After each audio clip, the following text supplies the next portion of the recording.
Hey everyone, this is acyuta-bhava from Nightlight Astrology, and today we're going to take a look at the Sun's upcoming square with Pluto, which is perfecting over the weekend. And we're also going to start previewing Mars's square to the Sun this week. So I'm going to do probably a two-part series on each of them. These are major transits that are coming through, also right around the time of the full moon. So it's time to get prepared for these transits to visit with us. And they're big ones because of the dynamics of this moon cycle, because of the full moon in Aries coming through, back-to-back squares to Pluto coming into the full moon. So some pretty big stuff on its way. Before we do that, I want to remind everybody I am in promotion mode right now for my upcoming course, Ancient Astrology for the Modern Mystic. It begins on November 13th. So just 1 month from today. It's October 13th as I'm making this today. And you can click on the courses page on my website. If you go to nightlightastrology.com, click on the first year course, and you will find all that you need to know about the program. There are about 100 hours worth of live classroom content on the year. We have 30 classes, 12 guest lectures outside of those 30 classes, breakout study sessions. You have a tutoring staff that's there year round to help you. Lots of bonus material, lots of extra reading assignments if you want them. Basically, this class is designed for people to go, if they want to go really, really deep, there's a ton of content both in and outside of class and support to help you do that. A lot of people take the program because they want to read charts for others on their own at some point. Sometimes people take it just because astrology is their hobby. So whatever your purpose might be for wanting to go really deep into astrology, the course has a lot there to meet you wherever you're at. In this program, we spend a lot of time talking about the spiritual roots and foundations of ancient astrology, the methods of natal or birth chart delineation that were prevalent in the ancient world. But we also are constantly blending our study of ancient astrology with modern depth psychology and archetypal astrology as well. So it's really a sort of syncretic program. I encourage you to ask questions if you have them. You can email us info@nightlightastrology.com. There's a FAQ section if you have questions on the website as well. But don't forget that you still have a little bit of time to take advantage of the early bird payment, which will save you $500 off. Or there is a 12-month payment plan. And then there's also need-based tuition assistance. So if for some reason you have a really tight budget and you're hurting financially for one reason or another, be sure to check that out. Try to make sure that nobody's ever priced out from any of my programs. So the class starts November 13th. So it's coming up soon. You can take the classes live or follow along on your own time. We record all of the sessions and they're held on a class website with the rest of the material, which you can download and keep. And you have a year within which, after the program is over, to take a certification exam if you want as well. So that's a little bit about the program. I hope to see some of you in class soon. We're filling up more and more every day. Really excited to begin. This is my 23rd group to go through the program. So at any rate, let's bring up the real-time clock now, and we'll dive into talking today about the Sun moving into a square with Pluto. Now, I've talked about the Sun and Pluto many times before, so some of this for you guys should be review, but it's also it's really good to refresh on whatever the current transits are and try to get an eye for what they might bring with them, because there's always something new to learn about transits. I mean, one of the things that I like to say to my students all the time is you can never know the basics well enough, because most of astrology has to do with learning not just the basics, but the way in which basic things combine with one another. So at any rate, you can see here in the sky that the Sun is in the sign of Libra. Of course, it is quickly moving towards Scorpio season. The Sun is in the sign of Libra. It's the first quarter moon that we're dealing with today, about to move into Aquarius later today on October 13th. And the Sun is just about moving into the 3-degree engagement range, which is a 3-degree range of application and separation that ancient astrologers consider to be very important. Of course, the outer planets weren't around at that point, but I still use them for the outer planets, and they work really well. The 3-degree engagement range will usually give you a really good idea of when things are brewing, and you're going to see events that correspond really powerfully with the archetypal symbolism of the planets in question. So here we have the Sun in Libra entering the engagement range with Pluto within 3 degrees. When is it going to perfect? Let's play this out. So here's the engagement range full on by tomorrow, October 14th. By the 15th, it's within 2 degrees. The 16th on Saturday, it is within 1 degree. And by Sunday, it's passing through the square to Pluto. And then Monday, we're on the other side of it. Now, right away, next Monday, we have Mercury stationing to turn direct, Jupiter stationing to turn direct. We also have Mars moving through the square to Pluto next week as well, and a full moon in Aries. So the full moon in Aries comes through Wednesday, October 20th. And then right away, between the 21st and the 22nd, we have Mars passing through the square to Pluto. So this week, we're going to spend a little bit of time with the Sun squaring Pluto, and then we'll start in with Mars squaring Pluto as well. Maybe we might keep that till Monday. We'll see how things go. But let me just give you one quick, vivid example of the Sun squaring Pluto today that we can already see in the news. Now, I happen to be somewhat of a sports junkie in my that's like my my daily vice is reading ESPN news. And I would say that the biggest news right now is the uncovering of a huge amount of emails containing, some really vulgar and racist language from some one of the bigger name coaches in the NFL football world, and he resigned. His name is John Gruden, and I don't know much about him or much about the background of the story or anything, but I immediately said, oh, there's the Sun square Pluto, there's Mars square Pluto. This stuff is already boiling. We better do a video because, it's like that it's just starting to come up, and we've got the full moon in Aries, a sign of Mars. I would not be surprised, by the way, just before I dive into this today, if more of those 650,000 emails that they apparently drug up, and this is, by the way, all in relation to the Washington football team. It used to be called the Washington Redskins, and they changed that name because of the racism inherent in it. And as they changed that name, apparently they're doing some kind of investigation, and there's all these emails. And not surprisingly, they found racist language in some of the emails. And so, and more than that, just vulgar, crass stuff in general, and homophobic language, and all sorts of terrible things. And so that is one very vivid example of what's coming, probably more of the same for the professional sports world, probably in the next week or so. I wouldn't be surprised at all to see that really boiling over. Okay, now, why is that, though? What is it about the Sun square Pluto that brings up those kinds of things? Well, one of the maybe the most classic significations of the Sun square Pluto is corruption and scandal, or the revelation of things that have been unseen. See, the sun represents light and what can be seen, and Pluto, what's invisible, what's in the underworld, what is dark or evil, what lurks beneath the surface.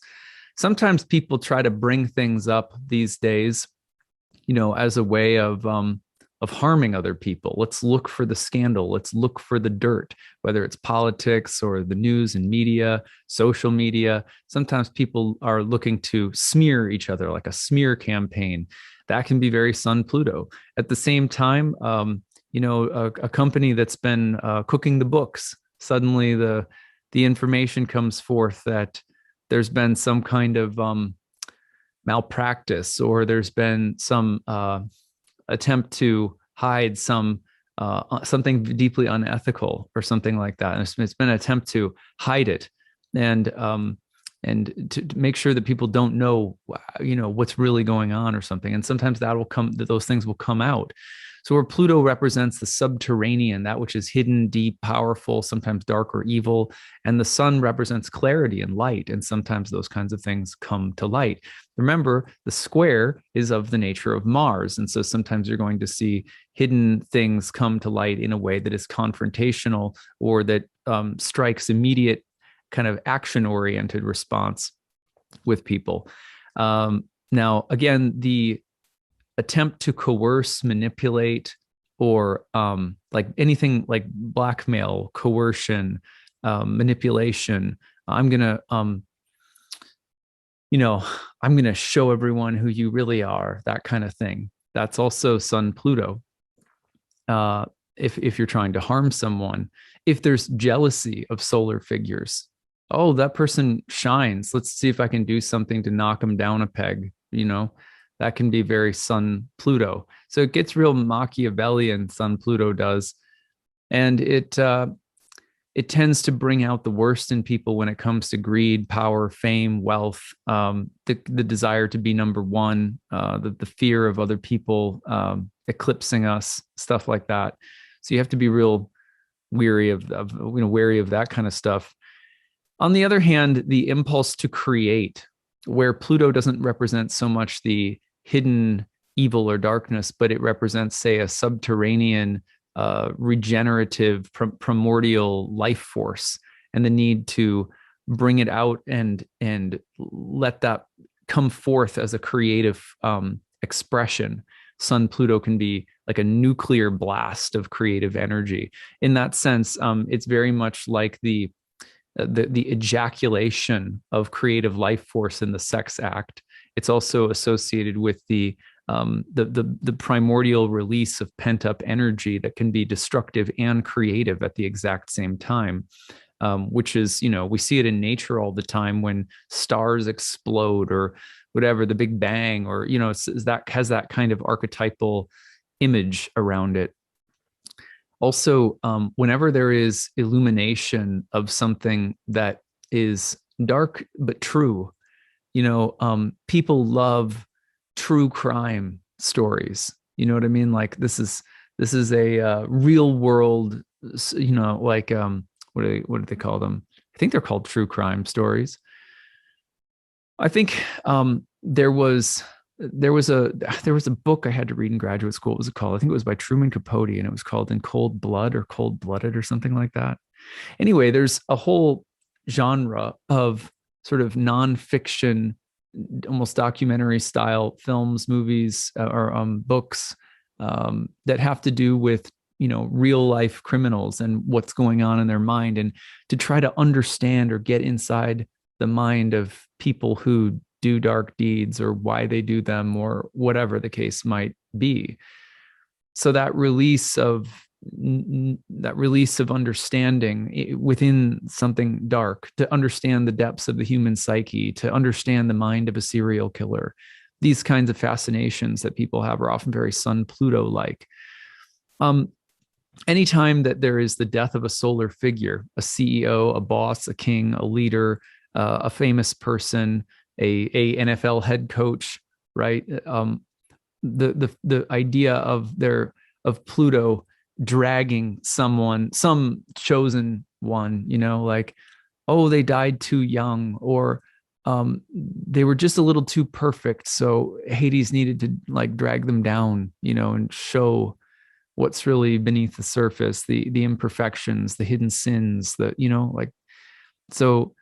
And it's very important when Sun-Pluto comes around to remain humble, because all of us have egos that can, it's like any of us have been naked in our dreams a few times. You know what I mean? And so there's all hidden sins that we have. There's all hypocrisy that we live with. There's double standards that we all embody. And there's lessons we've learned that we don't want anyone else to know that we've ever had to learn, stuff like that.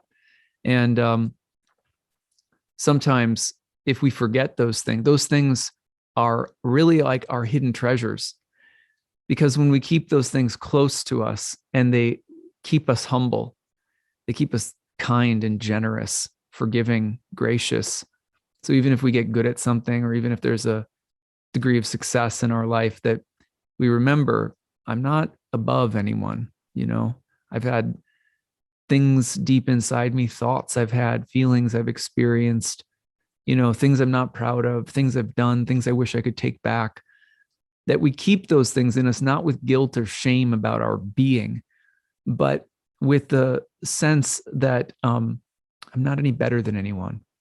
And if we don't carry that, Pluto will show up and grab us by the ankles and pull us right down into the underworld from time to time and expose us. is very vulnerable, and Pluto is often described as a kind of violating, almost rape-like energy. And I'm sorry, the word is even triggering for some people, and I don't mean that necessarily literally, but it's spoken of, for example, at length by James Hillman in his book called Dream in the Underworld, as a as an experience of nature like violating us against our will. And that in psychological terms, there are times when the ego feels violated by life, by others, by environment, and falls victim to forces that are cruel and dark, and that want to take something from us. And and so, not in a super literal way, but in a kind of a shift in our inner consciousness. There's it's important to pay Pluto his due. Pluto means riches, and Pluto often delivers riches and power and fame and lots of like very like it's a primordial power of it's an empowering planet on a level.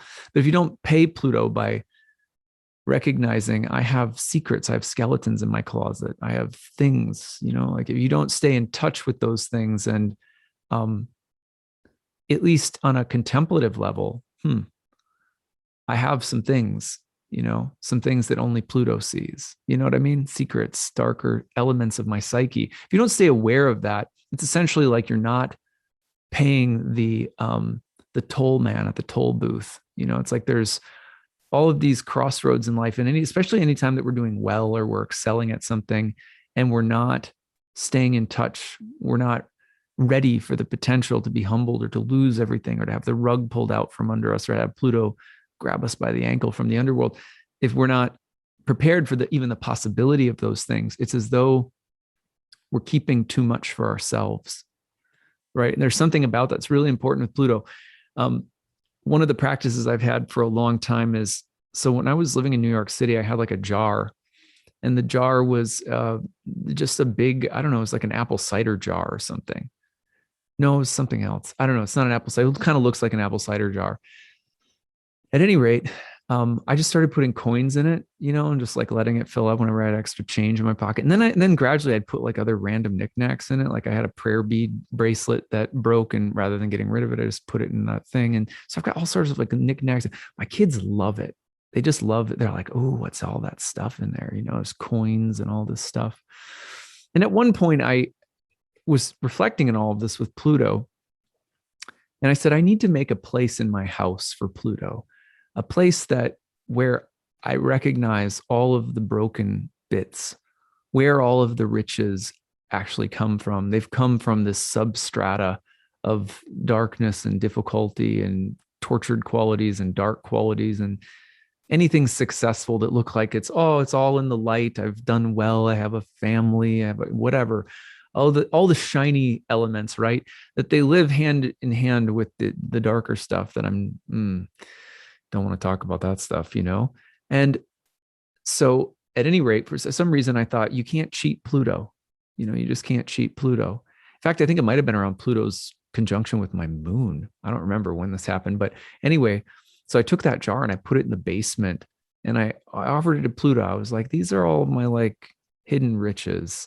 It's complicated stuff, and some of it scares me, and so now whenever I find spare coins around the house, I take my girls down there and we put it in, and I teach them a little bit about Pluto, just little bits to help them to get to know the gods, but they love it. They think it's so cool. Anyway, one of the ways that you can make, just a positive connection right now is like, do something similar. Find a way of making a little space for Pluto in your life and recognizing there's a whole underworld to my life. And I think back to like some of the crazy things I did when I was, younger. My wife this morning on her Instagram read a poem by Mary Oliver, and it was talking about the kingfisher and how the kingfisher, gets these, grabs these fish, and how kind of terrible it is, but beautiful. It's like it's a part of nature. It's terrible. It's sort of perfect in its own way. And I feel like Pluto's very similar territory, where it's like if you don't acknowledge how powerful a bit terrible life is in nature, the day-to-day world that we live in. It's going to be very tooth and nail. If you don't have some space of acknowledging that lives in you, if you pretend like you're above it, you're too lofty and progressive or virtuous or whatever the case might be, Pluto will get you, so you just like, we have to stay in touch with that somehow. At any rate, so I wanted to talk a little bit about that, and maybe give you guys an idea to incorporate Pluto, pay a little homage to Pluto. Pluto, the word means riches. The eclipsing of light, the attempt to overpower or overthrow, death of solar figures, stuff with dads and fathers can come up, but also bosses, leaders, leadership, people who want to be on top and want to see their enemies or opponents fall. The hiding of light in the presence of darkness. Sometimes you have to hide your light. This is important. This is exactly hand in hand with what I was saying about Pluto, where it's like, one of the qualities in Bhakti Yoga that we talk a lot about is that saintly people may have incredibly rich mystical experiences, say when chanting or in kirtan or something like that. But they will make sure that they don't flaunt it, that they don't show necessarily. They learn how to hold in the symptoms of ecstasy that they might be experiencing, because they're careful not to try to draw attention and attraction to themselves, because they realize it might be a curse and it could mess them up and entangle them. So it's like, similarly, when you do well at things in life, sometimes there's this feeling of like, oh my God, I'm good at something. And this could be really great. So I got to figure out how to get it out there, how to make it seen, how to make it, like that. And even as a person, this person in the business world or whatever, as I've gotten better at astrology, it's like, how do you shine, but constantly working to diminish or contain. Like I'm carrying a lantern with like a beautiful encasement around it. And it's important that not that we hide our light out of fear or shame, or that we don't show people who we are, or that we don't share our gifts, or that we don't shine our lights, But on the other hand, it's like Pluto wants everything to be included. And if the light, if the light doesn't have some understanding of the darkness, if it doesn't carry with it some understanding, if it's not, aware of it on the edges, on the periphery, beneath, on the underworld, then it's not a real light. And so there's a way in which the hiding of light in the presence of darkness, giving some space for it, is important in the way that we carry light. There's a teaching in the I Ching, hexagram number 36, which is often translated as eclipsing the light. And it's about a mad king that takes over as a tyrant ruler, and the previous court officials, like ministers, maybe an astrologer or something, the previous court advisors to the king from the previous regime, who's just overthrown by this tyrant madman, are either put to death, or they have to pretend like they will serve this tyrant king. And one of them actually feigns insanity and goes to prison and hides through a temporary act of insanity. So he hides his light until the tyrant is overthrown. And there's a whole teaching in there about biding one's time, being careful with how and when we show the light. Always learning more about that with Sun-Pluto. Pluto opposes my sun in my chart right now. And so I feel like I've learned a lot about this in the past couple of years here. It's been a big transit in my chart, and I just learned a lot about it. And so some of these thoughts are pretty raw. They come from kind of my own reflections on that transit. But I would love to hear from all of you. What do you think about the Sun-Pluto? Do any of you have this aspect in your natal chart, not just a square, but perhaps an opposition or a conjunction or a strong trine? I'd love to hear from you guys. Use the hashtag grabbed planets as grahas. How are they showing up in our lives and sometimes seizing our consciousness? Share your story with us about Sun Pluto between now and Monday, especially as this transit starts perfecting. And I'll probably do a sharing episode next week when we get more in, especially after Mars Pluto, both Sun and Mars Pluto. I want to tell some stories about those. So be sure to share those. And in the meantime, again, if you're interested in my new course, Ancient Astrology for the Modern Mystic, check it out on my website, nightlightastrology.com, under the first year course page. Love to have some of you guys in class soon to study this stuff. This is, man, astrology every day makes our lives really interesting, really profound spiritual practice to have astrology as a day-to-day source of spiritual nutrition. So that's what I've got for today. I hope you guys have a good one. We'll see you again tomorrow. Bye, everyone.